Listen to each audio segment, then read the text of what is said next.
Hello बच्चों, आज हम बात करने वाले हैं यूकैरियोट्स में ट्रांसक्रिप्शन की। जैसे कि आप जानते हो, डीएनए डबल हेलिक्स स्ट्रक्चर होती है जिसमें एक स्टैंड टेम्पलेट स्टैंड होता है और सेकंड कोडिंग स्टैंड होता है। इस प्रोसेस में मेन जो आरएनए पॉलीमरेज जो सेकंड एंजाइम होता है तथा यह जो प्रोसेस होती है वो 3 स्टेप में होते हैं: इनिशिएशन, इलोंगेशन और टर्मिनेशन। अपन बात कर रहे हैं इनिशिएशन स्टेज की। डीएनए में एक प्रमोटर रीजन होता है, इसी रीजन से ही आरएनए पॉलीमरेज एंजाइम ऐड होता है तथा यहीं से एमआरएनए का फॉर्मेशन स्टार्ट होता है।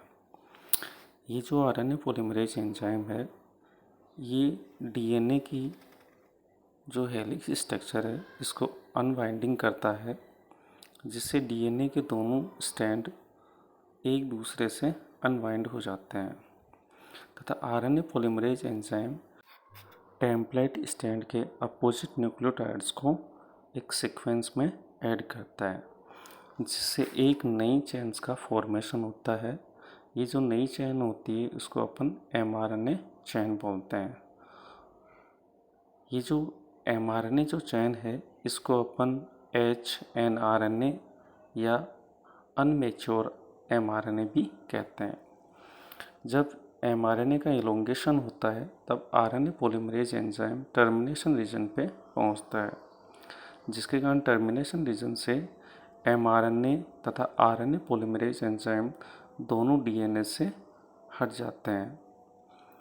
इनके हटने के बाद जो प्री एमआरएनए या जो अनमेच्योर एमआरएनए है उसको अपन देखें तो इसके अंदर 2 मेन रीजन होते हैं, एक एक्सॉन रीजन और एक दूसरा एंट्रोन रीजन। एक्सॉन रीजन इसके अंदर प्रोटीन सिंथेसिस के कोडॉन प्रेजेंट रहते हैं तथा एंट्रोन जो सिस्टोनिक नहीं होता, मतलब इसके अंदर नॉन कोडिंग रीजन होता है। ये इसके बाद अपन देखें तो एमआरएनए के अंदर 3 प्रोसेस होती हैं: कैपिंग, टेलिंग।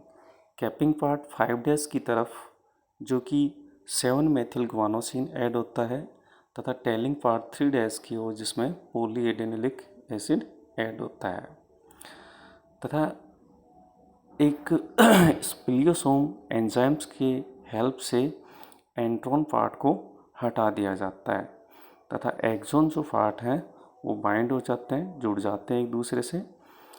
अपन कह सकते हैं कि जो अनकोडिंग जो स्टैंड था उसको हटा दिया जाता है तथा कोडिंग स्टैंड जुड़ जाता है, जिससे एक मैच्योर एमआरएनए का फॉर्मेशन होता है।